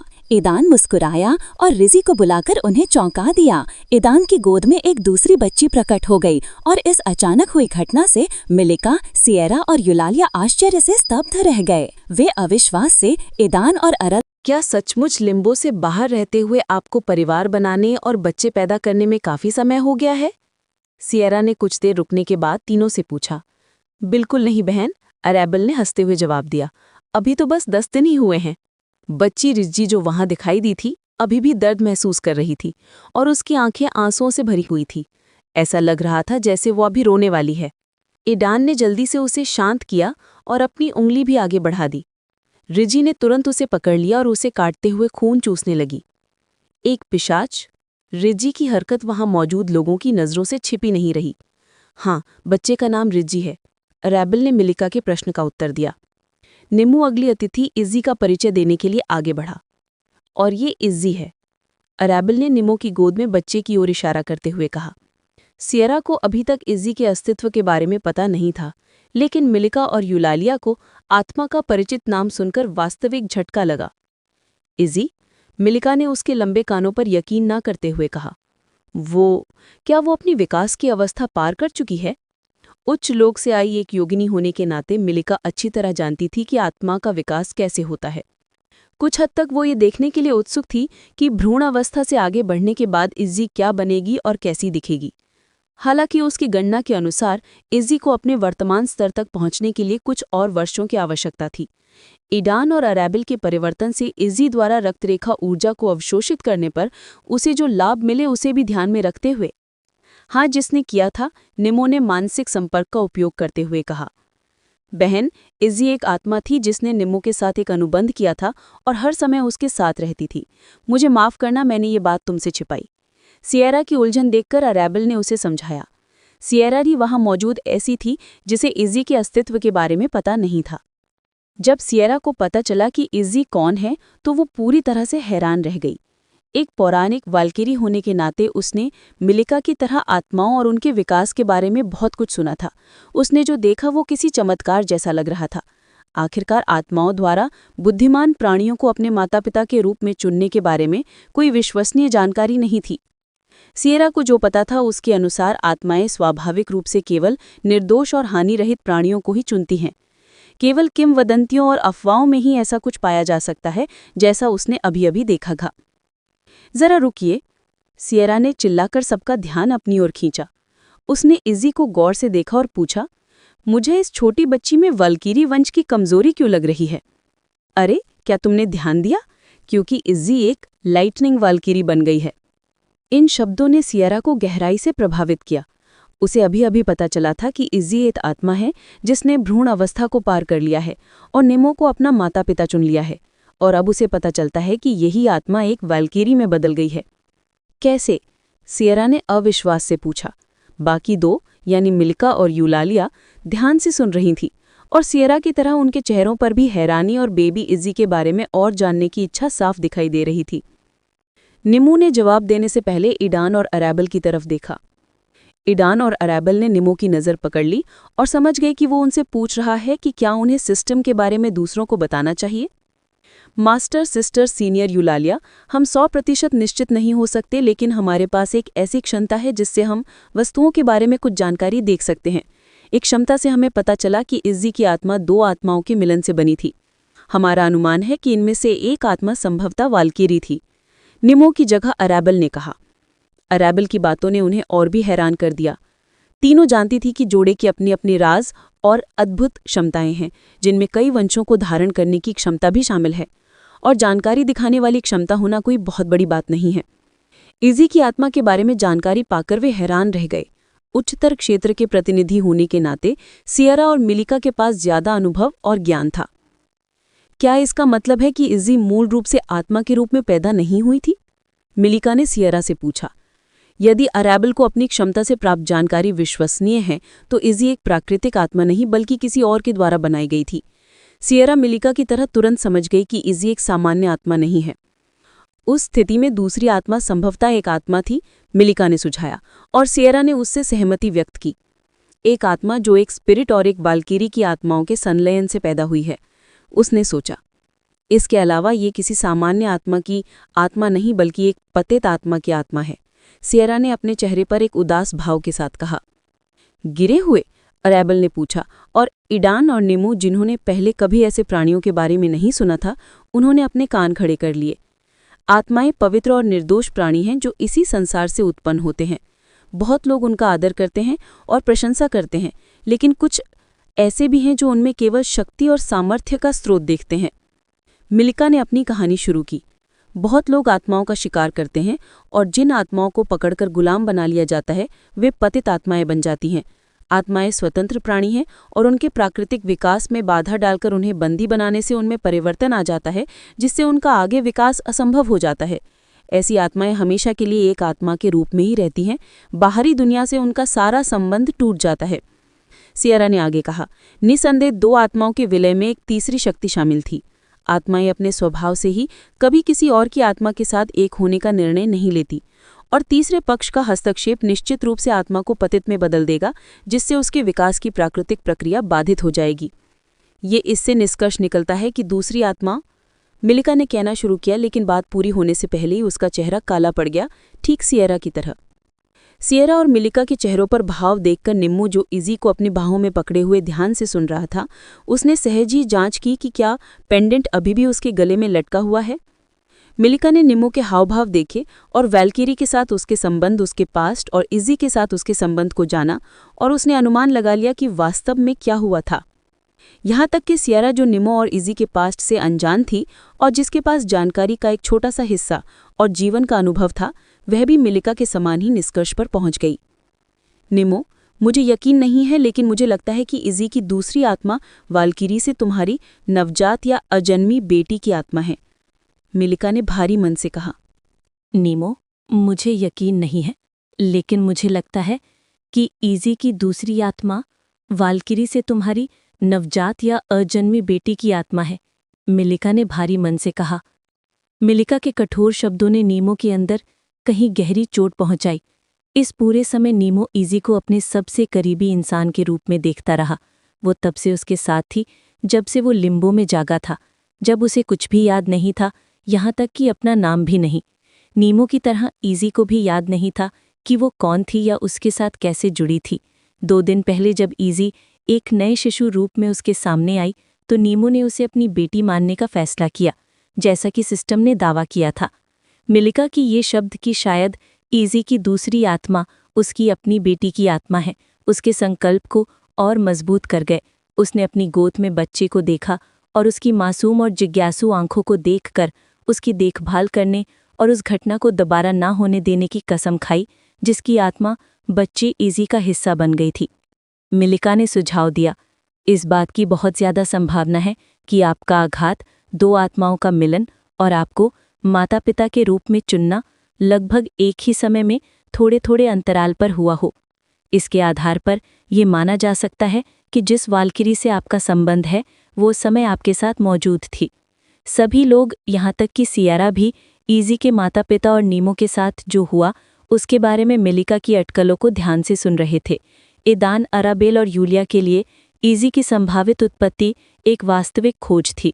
उनमें से कोई भी ये कल्पना नहीं कर सकता था कि वो छोटी आत्मा जो इतने समय से मानसिक संवाद के माध्यम से उनसे संवाद कर रही थी, उसका ऐसा उद्गम हो सकता है। जल्द ही या बाद में मुझे निश्चित रूप से पता चल जाएगा कि वास्तव में क्या हुआ था, नीमो ने खुद से और बेबी इजी से वादा किया। वैसे नीमो, इजी, क्या उसे याद है कि वो एक आत्मा थी? थोड़ी देर की खामोशी के बाद अराबेल ने पूछा। नहीं, नीमो ने अपना सिर हिलाया। इजी के अनुसार रूपांतरण से पहले उसे कुछ भी याद नहीं रहेगा।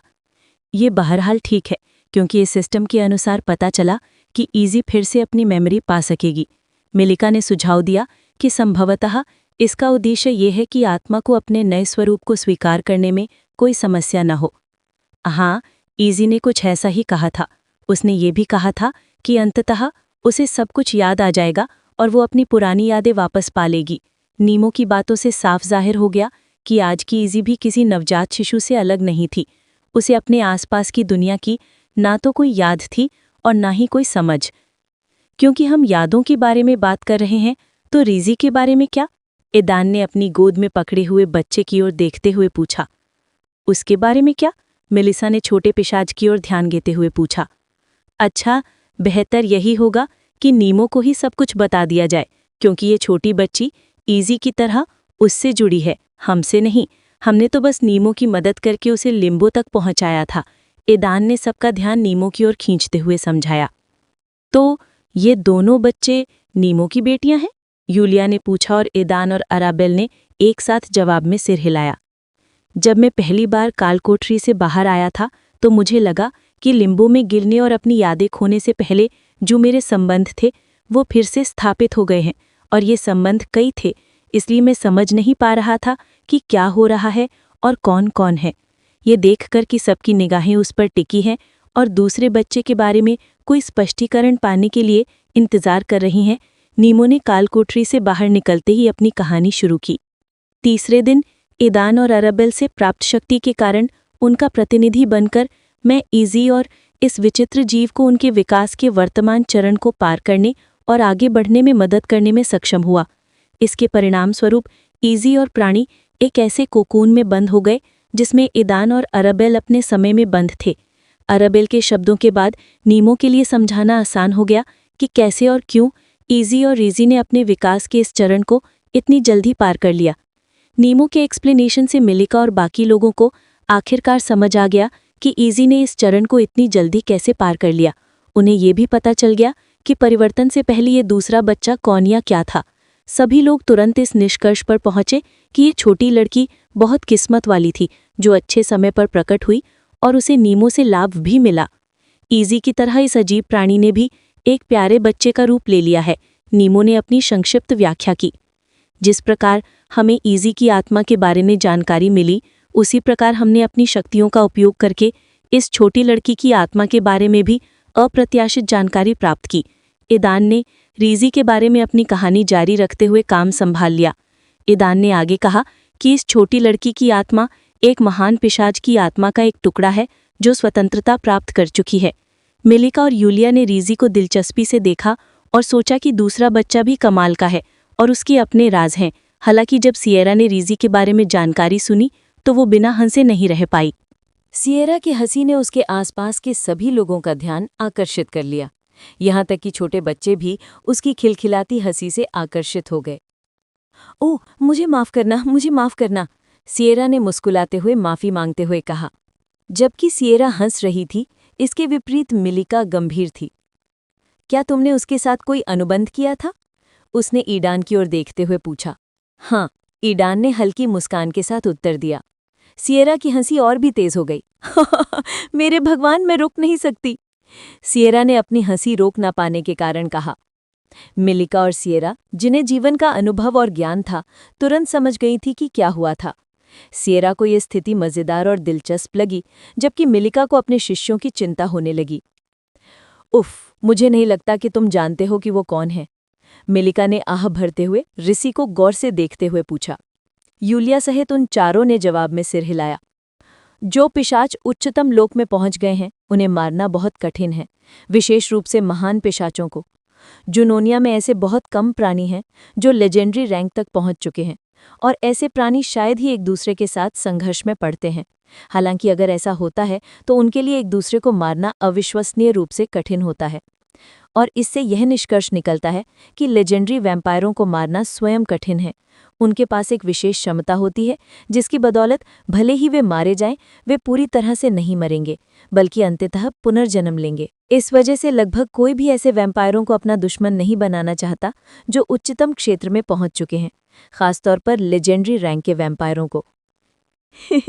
मुझे लगता है कि आपने पहले ही अनुमान लगा लिया है, सिएरा ने हस्तक्षेप किया, यह देखते हुए कि मेलिका के सभी शिष्य आश्चर्य से ऋषि को देख रहे थे। जैसा कि आप पहले ही समझ चुके हैं ऋषि, लेजेंडरी रैंक के पिशाचों में निहित इस विशिष्ट क्षमता का परिणाम है, मेलिका ने पुष्टि की। यह क्षमता पिशाचों को अपनी आत्मा का एक टुकड़ा अलग करने और उसे सुरक्षित स्थान पर छिपाने की अनुमति देती है, जो उनके अनुसार अन्य प्राणियों के लिए दुर्गम है। आत्मा का यह टुकड़ा उनकी मृत्यु की स्थिति में एक प्रकार के बीमा के रूप में कार्य करता है। एक लेजेंडरी पिशाच की मृत्यु के बाद यदि वो अपने जीवनकाल में आत्मा के एक टुकड़े को अलग करने और छिपाने में सफल हो जाता है, तो वो अपनी आत्मा के इस टुकड़े की मदद से पुनर्जन्म ले सकता है। मेलिका का स्पष्टीकरण सुनने के बाद सभी लोग सोच में पड़ गए, जबकि सिएरा मुस्कुराते हुए दृश्य देख रही थी। जब से वो इस जोड़े से मिली है, उसकी जिंदगी और भी दिलचस्प हो गई है। उनके आसपास हमेशा आश्चर्यजनक और कभी-कभी बेतुकी घटनाएं घटती रहती थी, और सिएरा को ये सब बहुत मज़ेदार लगता था। लेकिन मास्टर, यदि आप जो कह रहे हैं वो सच है, तो क्या ये बहुत जोखिम नहीं है? मेलिका की बात सुनने के बाद ईडान ने पूछा।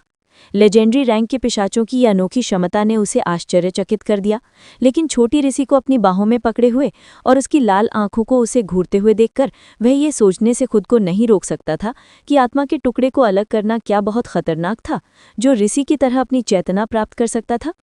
मेलिका को भी यह नहीं पता था कि इस स्थिति को कैसे समझाया जाए। कोई यह मान सकता है कि बेबी ऋषि एक महान पिशाच है, जो मृत्यु के बाद पीछे छुड़े गए आत्मा के अंश के द्वारा धीरे धीरे पुनर्जन्म लेती है। लेकिन यदि आपकी क्षमता आपको धोखा नहीं दे रही है, तो ऋषि वास्तव में इस पिशाच की आत्मा का एक शुद्ध अंश मात्र है। उसने अपनी चेतना और स्वतंत्रता प्राप्त की, जिसके कारण उसने विद्रोह किया। नीमो के अनुसार ये प्राणी उसके कालकोठरी से निकलने के बाद प्रकट हुआ था, और उसका इस प्राणी से पहले से ही संबंध था। इसका मतलब है कि पौराणिक पिशाच की आत्मा का एक अंश बहुत पहले ही अपनी चेतना वापस पा चुका है, और सबसे अधिक संभावना है कि इसका संबंध नीमो से तब भी था जब वो लिम्बो में गया था और अपनी याददाश्त खो चुका था। मेलिका ने थोड़ा सोचने के बाद निष्कर्ष निकाला, और यदि ऐसा है तो आप बहुत बड़ी मुसीबत में हैं, खासतौर पर नीमो और ईडान के लिए। अपने गुरु के ये शब्द सुनकर नीमो और ईडान स्पष्ट रूप से चौंक गए। ईडान, ऋषि के साथ तुम्हारे अनुबंध के कारण मुख्य आत्मा को यह पता चल गया होगा, और उसे पता चल गया होगा कि किसी ने उसकी आत्मा के टुकड़े के साथ अनुबंध किया है। अपने आत्मा के टुकड़े के साथ संबंध के कारण वो तुम्हें ढूंढ सकती है। मेलिका के चेतावनी भरे शब्द सुनकर ईडान ने शर्मिंदगी से अपना सिर खुजा लिया, जबकि आराबेल और नीमो भी उसे देखने लगे। क्या कुछ गड़बड़ है? मेलिका ने दंपत्ति के चेहरे पर अजीब भाव और नीमो के व्यवहार को देखते हुए पूछा। तथ्य यह है कि जब मैंने ऋषि के साथ अनुबंध पर हस्ताक्षर किए तो मेरी क्षमता ने ऋषि के सभी मौजूदा संबंधों को तोड़ दिया, जिसमें उसके मुख्य आत्मा से इसका संबंध भी शामिल था। ईडान ने स्वीकार किया। मिलिका यह सुनकर आश्चर्यचकित रह गई, लेकिन इसके विपरीत सिएरा लगभग जोर से हंसने लगी, लेकिन फिर कुछ याद करके उसने अपना ध्यान आराबेल की ओर मोड़ दिया। छोटी बहन, जब तुमने इस्मा के साथ अनुबंध पर हस्ताक्षर किए तो क्या उसने भी मुख्य दल से सारे संबंध तोड़ लिए थे? वो तुम्हारे साथ किसी दूसरी दुनिया में भागी थी या पूरी तरह से अलग हो गई थी? सिएरा ने उम्मीद और मुस्कान के साथ आराबेल से पूछा, और जब सिएरा ने आराबेल को सिर हिलाते देखा तो वो हंसे बिना नहीं रह सकी। मेरे भगवान, तुमने ना सिर्फ अवतार अस्मारी को दूसरी दुनिया में भागने में मदद की, बल्कि तुमने सचमुच उसे उससे छीन लिया। हालांकि अस्मारी को यह नहीं पता था कि अस्मा लिम्बो में रहने के दौरान क्या कर रही थी, लेकिन अस्मारी को यह एहसास हो गया था कि उसका अवतार जीवित है और आत्माओं के जुड़ाव के कारण उससे कहीं छिपा हुआ है। हालांकि ये जुड़ाव अलग था, यह आत्मा के हिस्से को जबरदस्ती अलग करने जैसा था, और जाहिर है इसके बाद इसके परिणाम भी होंगे। पहले तुमने लेजेंडरी वाल्किरी से अवतार चुराया और अब तुम कह रही हो कि तुमने हाल ही में लेजेंडरी वैम्पायर से बीमा छीन लिया है। सिएरा ने मुस्कुराते हुए पूछा। वह स्थिति से स्पष्ट रूप से खुश थी। हाँ, ईडान और आराबेल ने एक साथ अपनी बात पुष्ट करते हुए कहा। उनमें से एक ने लेजेंडरी वाल्किरी से अवतार चुराया था और दूसरे ने हाल ही में लेजेंडरी वैम्पायर से बीमा छीन लिया था। खैर, यहाँ मौजूद लोगों और लुसिंडा के अलावा किसी को नहीं पता कि तुमने आराबेल एस्मा के साथ अनुबंध पर हस्ताक्षर किए हैं और एस्मिरी से अपना संबंध तोड़ लिया है। इसलिए अगर कोई बात नहीं करता है तो तुम्हें कोई खास परेशानी नहीं होगी। सिएरा थोड़ा शांत हुई और आराबेल की ओर मुड़ी। फिर उसने अपना ध्यान ईडान और ऋषि की ओर लगाया। जहां तक ईडान का सवाल है, चूंकि उसने ऋषि की मुख्य आत्मा से भी नाता तोड़ लिया है तो उसके लिए उसे ढूंढना मुश्किल होगा, भले ही ईडान जुनोनिया में ही पहुंच जाए। तुम्हारे गृहलोक की तो बात ही छोड़ दो, इसलिए ईडान को ज्यादा चिंता करने की जरूरत नहीं है। जहां तक नीमो का सवाल है तो मुझे तो कुछ भी नहीं पता। नीमो के बारे में पूरी जानकारी न होने के कारण सिएरा कोई सटीक अनुमान नहीं लगा सकी। नीमो, इस स्थिति में सबसे अधिक खतरा तुम्हें ही है, मिलिका ने चिंतित होकर कहा। तुम्हें यह पता है कि तुम्हारे 3 संबंध हैं और उनमें से एक पिशाच के साथ है ना? मिलिका ने पूछा। वह सुनिश्चित करना चाहती थी कि नीमो को इसके बारे में पता था। हाँ, मुझे इसके बारे में पता है, नीमो ने सिर हिलाकर कहा। मैं सोच रहा था और सभी ज्ञात तथ्यों की तुलना कर रहा था। ऐसा लगता है कि अपनी याददाश्त खोने से पहले शायद तुमने उस जगह का पता लगा लिया था जहां पौराणिक पिशाच की आत्मा का अंश छिपा था और किसी तरह से उसे जगा दिया। मुख्य आत्मा स्वाभाविक रूप से इसे देखे बिना नहीं रह सकी होगी और अपने अंश के द्वारा उसने पता लगा लिया होगा कि आप कौन हैं, और इससे पहले कि आप भाग सकें या छिप सके उसने आप पर वो निशान लगा दिया जो आपके पास है। कोई निशान? नीमो ने पूछा। उसे अपने 3 संबंधों के बारे में तो पता था, लेकिन निशानों के बारे में नहीं। सिएरा ने जब उन निशानों के बारे में सुना तो उसके कान खड़े हो गए। उसने वाल्किरी द्वारा दिए गए पेंडेंट को बहुत पहले देखा था और उसका मतलब जानती थी, लेकिन उसे यह नहीं पता था कि नीमो पर 2 और निशान हैं। मैं तुम्हें इससे पहले कि लिम्बो छोड़ने के बारे में इसके बारे में बताने वाली थी, लेकिन किसी कारण से मैं भूल गई। पेंडेंट के अलावा तुम्हारे पास 2 और निशान हैं, एक पिशाच का और एक ड्रैगन का। उस समय मिलिका ने ना सिर्फ उस निशान के बारे में बात नहीं की, बल्कि नीमो के वंश के बारे में भी जानकारी छिपाई। हालांकि उसने ईडान और आराबेल को सब कुछ बताने का वादा किया था जैसे ही उन्हें कोई रास्ता मिल जाएगा। ये निशान सामान्य नहीं है, इन्हें सत्व के निशान कहते हैं। कुछ प्रजातियां जैसे ड्रैगन, वैम्पायर, एल्फ और अन्य अपने साथी पर अपनी संबद्धता दर्शाने के लिए ऐसे निशान लगाते हैं। ये निशान साथी के बीच एक तरह की कड़ी का भी काम करते हैं। मिलिका ने आह भरी और फिर थोड़ी देर रुकने के बाद आगे कहा। दूसरे शब्दों में, इस निशान की बदौलत इसे लगाने वाला यह पता लगा सकता है कि उसका साथी कहाँ है। यह सुनकर नीमू की भौहें तन गई, लेकिन मुखौटे के पीछे उसकी भावनाएं कोई नहीं देख सका। ईडान, आराबेल और यूलिया उसे जिज्ञासा से देख रहे थे। साधारण शब्दों में कहें तो मुख्य आत्मा ने संभवतः आप पर पति का निशान लगाया था ताकि आप एक चोर बच न सकें। सिएरा ने मिलिका के स्थान पर स्थिति का संक्षेप में कहा। हाँ, मैं भी इसी निष्कर्ष पर पहुंची हूं, मिलिका ने सहमति व्यक्त करते हुए कहा। फिर कहा, इन सभी बातों को ध्यान में रखते हुए हम कह सकते हैं कि आपका और वाल्किरी का घनिष्ठ संबंध है और पिशाच संभवतः आपका दुश्मन है। अब यह जानना दिलचस्प होगा कि ड्रैगन के साथ उसका किस तरह का संबंध था। ईडान ने सबका ध्यान आकर्षित करते हुए कहा। हर कोई, यहाँ तक कि सबसे छोटे बच्चे भी मानो ईडान की बात समझ रहे हों, नीमो की ओर देख रहे थे